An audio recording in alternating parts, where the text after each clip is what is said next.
కాళ్లలో నొప్పి, నరాల వాపు వంటి లక్షణాలతో బాధపడుతున్నారా? వెరికోస్ వెయిన్స్ లో అత్యాధునిక చికిత్స ఏవిస్ వాస్కులర్ సెంటర్. అమ్మా, మామూలుగా మనకి ఎప్పుడు ఒకటే అందరికీ బాగా తెలిసింది ఏంటంటే నేటి బాలలే రేపటి పౌరులు అంటారు. అంటే కల్మషం తెలియని పిల్లలు వాళ్ళకి ఏమీ తెలియదని అనుకోవడం అంత మూర్ఖత్వం ఏది ఉండదు అని కర్నూలు జిల్లా నంద్యాల వైపు జరిగిన ఘటన నిజంగా ఎంత సిగ్గుచేటంటే అది అంటే విద్యార్థులు క్రిమినల్సే అయిపోతున్నారు అననీకి ఇదొక నిదర్శనం అనమాట. వీళ్ళకి ఏం తెలియదు ఏంటి నాకు అర్థం కాలే. ఒక 8 ఇయర్స్ అమ్మాయి 9 ఇయర్స్ అమ్మాయిని ముగ్గురు 10th క్లాస్ లోపు ఉన్న పిల్లలు రేప్ చేసి చంపడం అంటే వాళ్ళను విద్యార్థులు అంటారా? First thing. వాళ్ళను మైనర్ల కింద వేయడం అంత వరస్ట్ థింగ్ ఇంకోటి ఉండదు. ఇన్ని తెలిసిన వాళ్ళు మైనర్లు ఎలా అవుతారమ్మా? పిల్లలకు ఏమి తెలియదని మీరు ఇంకా ఏ కాలంలో ఉన్నారు? పిల్లలకి ఏం తెలియదనే కాలం లేదండి. అన్నీ తెలుసు వాళ్ళకి. మరి ఇంత నీచంగా రేప్ చేసి మర్డర్ అంటే వాళ్ళని అసలు మైనర్ బాలురు అనని కూడా అసహ్యంగా ఉంది. కాదండి, వాళ్ళకి అన్ని తెలుసు. ఎలా తెలుసు అంటే తల్లిదండ్రులు ఫోన్లు కొనిస్తున్నారు కదండి. ఆ ఫోన్లు కొనిచ్చినప్పుడు ఏమవుతుందంటే దాంట్లో మీకు ఏమి ఉండదు, మీకు ఇష్టం వచ్చిన చెత్త చెదారము, నీ వయసుకు మించిన ఆలోచనలు వచ్చినప్పుడు అందులో చూడడానికి కూడా మీకేం ఎవరి పర్మిషన్ అవసరం లేదు. సో నేను ఎప్పుడో ఇంతకు ముందు చెప్పా, ఒక 2 months బ్యాక్, ఒక ఫోన్ ఉండాలంటే వాడికి ఒక అర్హత ఉంటే బాగుంటుందేమో. ఇది వరకు అంటే బండి ఉండాలంటే మీకు లైసెన్స్ ఉన్నట్టు, ఓకే, అట్లాగే ఇప్పుడు మనం ఎక్కడికైనా వెళ్ళాలి అంటే ఒక టికెట్ కొనుక్కున్నట్టు అలా ఉంటే అసలు ఎంత బాగుంటుందో అనిపిస్తుందండి. ప్రతి ఒక్కడి చేతిలో ఫోనే. ఈ ఫోన్ వల్లనే ఇలాంటి అనర్థాలని జరుగుతున్నాయి. సారీ టు సే, నన్ను ఎవరో ఏం తిట్టుకున్నా నాకేం పర్వాలేదు. సో దానివల్ల మంచి జరుగుతుంది, చెడు జరుగుతుంది. కానీ ఎవరైనా సరే చెడుకు అట్రాక్ట్ అయినట్టుగా మంచిగా అవ్వరండి.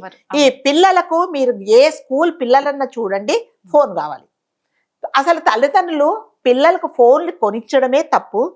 పోనీ చదువుల కోసం కొనిచ్చిన తర్వాత అసలు వాడు ఏం చూస్తున్నాడు, దాంట్లో ఏం చూసి వాడి మైండ్లో ఏం జరుగుతుందని కూడా తెలియటం లేదండి అస్సలు. సో వయసుకు మించి ఆలోచించి ఆ ఆలోచనలు ఎలాగుంటే చదువు వల్ల నా జీవితంలో బాగుపడతాం అనే ఆలోచనలు రావండి.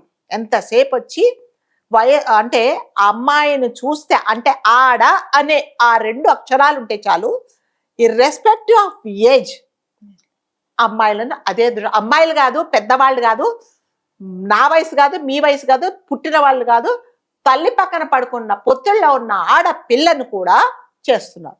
సో మీరు అన్నట్టుగా ఈ నంద్యాలలో పాపము మొన్న సండే రోజు అండి, ఆదివారం రోజు 8 సంవత్సరాల అమ్మాయి ఇంట్లో తల్లికి చెప్పిందమ్మా, ఈరోజు ఆదివారం కదా కాస్త ఆడుకొని వస్తాను అంటే పార్క్కి వెళ్ళి ఆడుకుంటుంది. ఆ తల్లికి తెలీదు నా కూతురు ఇదే లాస్ట్ నాతో మాట్లాడటము, ఈ రోజే నా కూతురికి ఈ భూమి మీద నూకలు చల్లిపోతాయని తెలియదండి. నిజంగా అలాంటివి దేవుడు మనకు అట్లాంటివి ఇస్తే ఎన్ని ఆపొచ్చో మనం. భగవంతుడు అలాంటిది మనకి ఇవ్వట్లేదు. ఈ టెక్నాలజీ, అలాంటి టెక్నాలజీ ఉంటే ఎంత బాగుంటుందో. నా గురించి మీరు ఏమనుకుంటున్నారు, చెడుగా అంటున్నారా, అవన్నీ అనుకుంటే ఎంత బాగుంటుందో తెలిస్తే, అట్లీస్ట్ జరగబోయే ఉపద్రవాలు మనకు తెలిస్తే బాగుంటుంది. సో అమ్మాయి పార్క్కి వెళ్ళిందండి, ఆడుకుంటుంది, అంతే. ఇంకా తర్వాత కనిపించలేదు. సరే వీళ్ళు అనుకున్నారు, సరే ఆడుకుంటుంది కదా, వస్తుంది పాపం. వాళ్ళు చాలా కూలీలండి వాళ్ళు. ఆ తండ్రి ఏదో పొలాలలో అదేమిటి ఎరువులు కొడతాడట. ఆ అమ్మాయి తల్లి తను కూలీ పనులకు వెళ్తుంది. వాళ్ళకి 3 పిల్లలు. ఈ అమ్మాయి రెండో అమ్మాయి, ఒక అమ్మాయి లాస్ట్ ఒక కుర్రోడు, చిన్నవాడు, వాడు కూడా 5-6 ఏళ్ల కుర్రోడు. ఈ అమ్మాయి 8 సంవత్సరాలు, పెద్ద అమ్మాయి 11 ఏళ్ళ ఎంతో ఉన్నట్టుంది. సో ఆ అమ్మాయి పార్కుకి వచ్చిందండి, పార్కులో ఆడుకుంది. దాని తర్వాత మళ్ళీ కనిపించలేదు. తల్లిదండ్రులు సాయంకాలం చూశారు, రాత్రి చూశారు. రాత్రి 7ంటికి వెళ్ళి పోలీస్ స్టేషన్లో కంప్లైంట్. ఇది నంద్యాల దగ్గర ఏదో చిన్న గ్రామం అండి, ముచ్చుమర్రి గ్రామం అట. సో అందులో ఇది జరిగిందనమాట. సో ఆ రోజు నుంచి వెతుకుతూనే ఉన్నారు, పోలీస్ కంప్లైంట్ ఇచ్చారు, ఎక్కడా దొరకలేదండి. సో పోలీస్ వాళ్ళు ఏం చేశారంటే వాళ్ళ స్టైల్ ఉంటుంది కదా, ఆ ఎంక్వైరీ లాగా ఈ పోలీస్ డాగ్స్ని తీసుకొని వచ్చి పార్కుకు తీసుకొచ్చారు. ఎందుకంటే తల్లిదండ్రులు చెప్పారు పార్కుకి వెళ్ళింది మా అమ్మాయిని.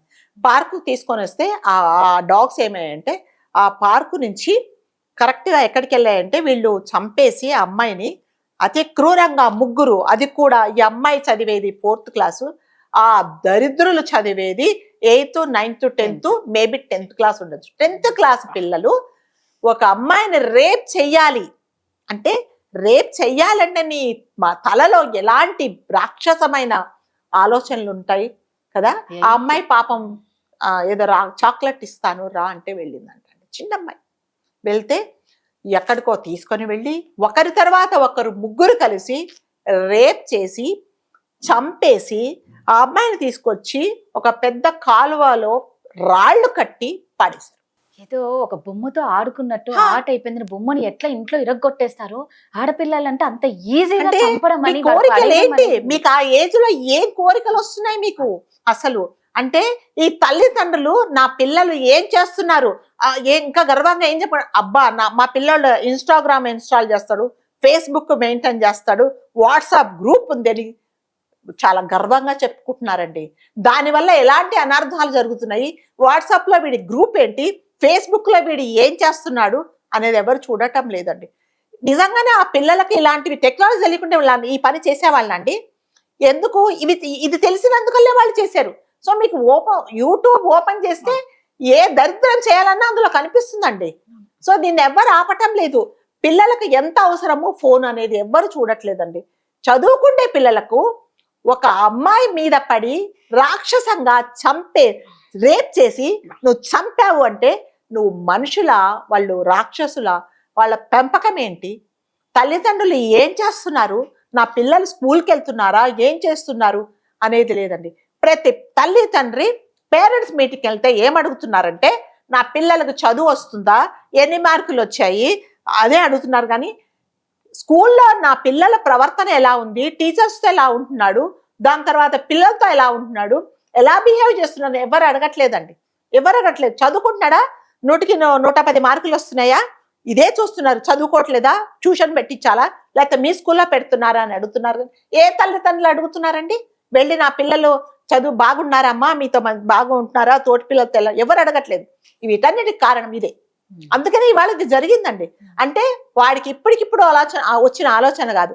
సో ఆ అమ్మాయిని చూడగానే రేప్ చేయాలని, చంపేయాలని వాడు ఎప్పటి నుంచో ఇలాంటి దరిద్రమైన సైట్స్ చూసి వాడికి ఇట్లాంటి ఆలోచనతో అమ్మాయి దగ్గరికి వెళ్ళాడు, చంపేశారు. అమ్మాయి అమాయకంగా ఏం చేసింది, అన్నలే అనుకుంటారు కదా ఊర్లలో, ఎక్కడికి రామ్మా అంటే పదన్నా వస్తాననేది చాక్లెట్లకు వెళ్ళిందండి.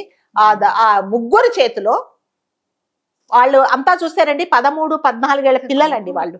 అదే కదా, 15 ఏళ్ల లోపు పిల్లలంటే అసలు చెప్పుకోనికి అంత సిగ్గుచేటుగా ఉందో. ఇప్పటి దాకా ఆ అమ్మాయి శవం దొరకలేదండి. సో అతను అక్కడ ఉండే ఒక పొలిటిషియన్ బైరెడ్డి ఏదో రెడ్డి ఆయన చెప్తున్నారు శవం దొరకదు, ఎందుకంటే అక్కడ షేర్ కుక్కలని ఉంటాయంట నీళ్ళల్లో. సో ఆ కుక్కలే తినేసి ఉంటాయి, దొరకదు అని చెప్తున్నారు. కాకపోతే తల్లిదండ్రులు ఏమంటున్నారంటే నా కూతురు చనిపోయింది, కనీసం మాకు శవాన్ని చూసుకుంటే ఇది కూడా లేదా? 8 ఏళ్ల పిల్ల మీద 3 కామాంధులు మీద పడితే ఆ అమ్మాయి బతుకుతుందా? వాళ్ళ మీద పడంగానే ఇంకొక కార్యక్రమం జరగకపోతే దాని ప్రాణం పోయి ఉంటుందండి కాదా? చెప్పండి.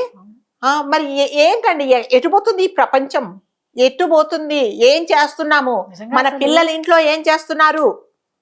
చదువుకుంటున్నారా, లోపల రూమ్లలో ఇంకా దరిద్రమైన పని చేస్తున్నారా అనేది ఎవ్వరు చూడట్లేదండి. ఇష్టం వచ్చినట్టు ఫోన్లు కొనడము, పక్కనోడికి ఫోన్ ఉందా నీకు కొనిస్తా అంతే, విచ్చలవిడిగా డబ్బులు పెట్టడము. ఇంకా పని చేసుకుంటే వాళ్ళైతే వాడు ఎక్కడ ఫోన్ కొనికపోతే ఇంట్లో నుంచి పారిపోతాడేమో అని బ్లాక్మెయిల్ చేస్తారని చెప్పేసి అప్పులు చేసి ఫోన్లు కొనిస్తున్నారు. వీటన్నిటికి కారణం ఏంటంటే ఫోనే. ఆ యూట్యూబ్లలో మీకు తెలియనివి అంటూ ఏమీ లేదండి.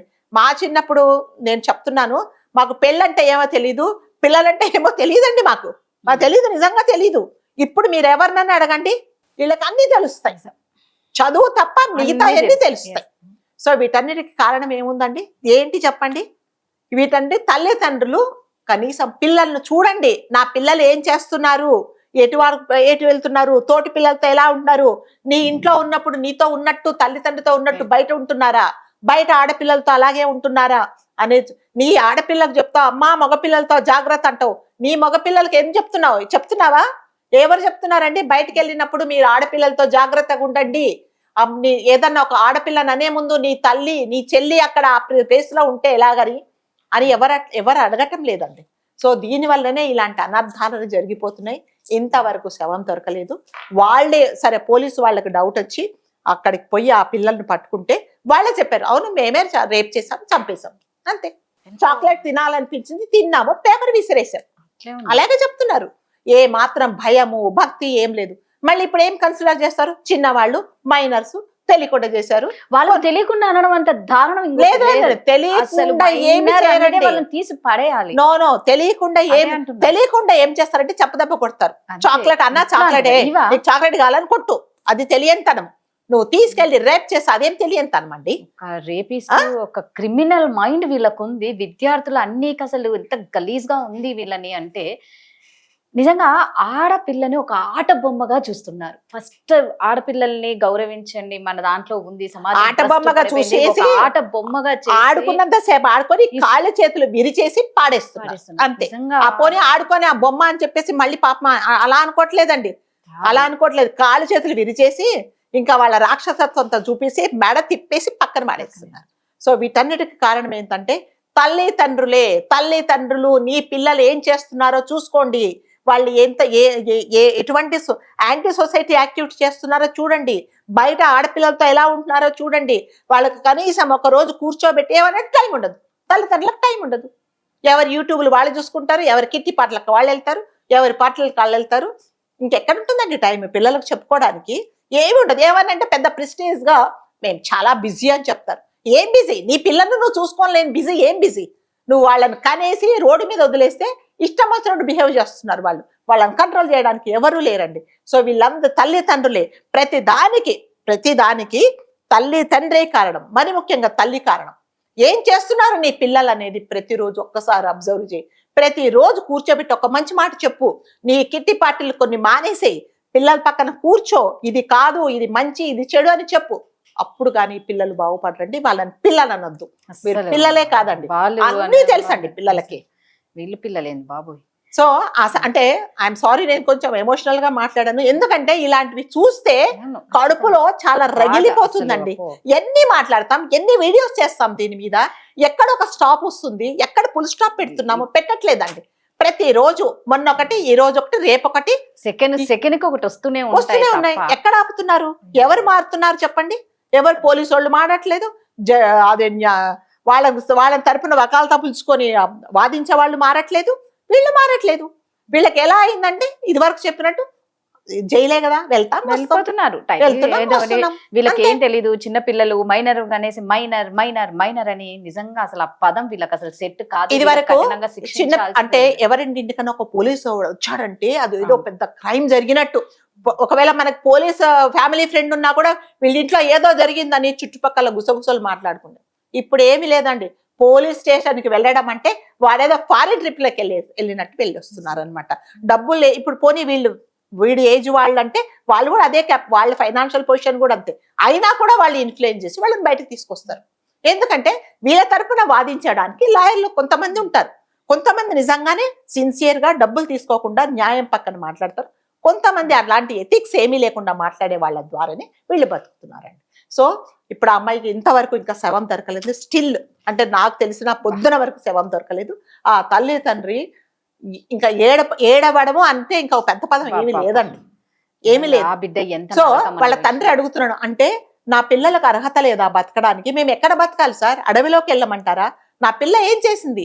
నా పిల్ల చేసిన తప్పేంటి? ఏం చేసింది చెప్పండి? ఆడుకోనికి వచ్చిన పిల్లతో ఆ ముగ్గురు ఆడుకొని చంపేశారు. అందుకని ఇంకా ఏం జరగాలో ఏం కోరుకోవాలో కూడా మనకు తెలియటం లేదండి. సో కనీసం ఆ అమ్మాయి శవం అన్న దొరికితే కనీసం వాళ్ళు చివరి చూపన్న చూసుకోవాలి. శవం దొరకాలని కోరుకుందాము. అట్లాగే ఆ ముగ్గురిని కనీసం వాళ్ళు చేసిన తప్పు తెలుసుకుండేలాగా అన్న పనిష్మెంట్ ఇవ్వాలని మనం కోరుకుందామండి. కఠినంగా శిక్షించాలి అంతే, ఇంకా వేరేది లేదు. ఆ శిక్షకు భయపడి ఇంకెవరు తప్పు చేయొద్దు. అలాంటి శిక్షలు వచ్చే వరకు ఇలాంటివి జరుగుతూనే ఉంటాయి. Thank you. సుమన్ టీవీలో మీ పర్సనల్ అండ్ బిజినెస్ ప్రమోషన్స్ కోసం కింది నెంబర్కి కాంటాక్ట్ చేయండి.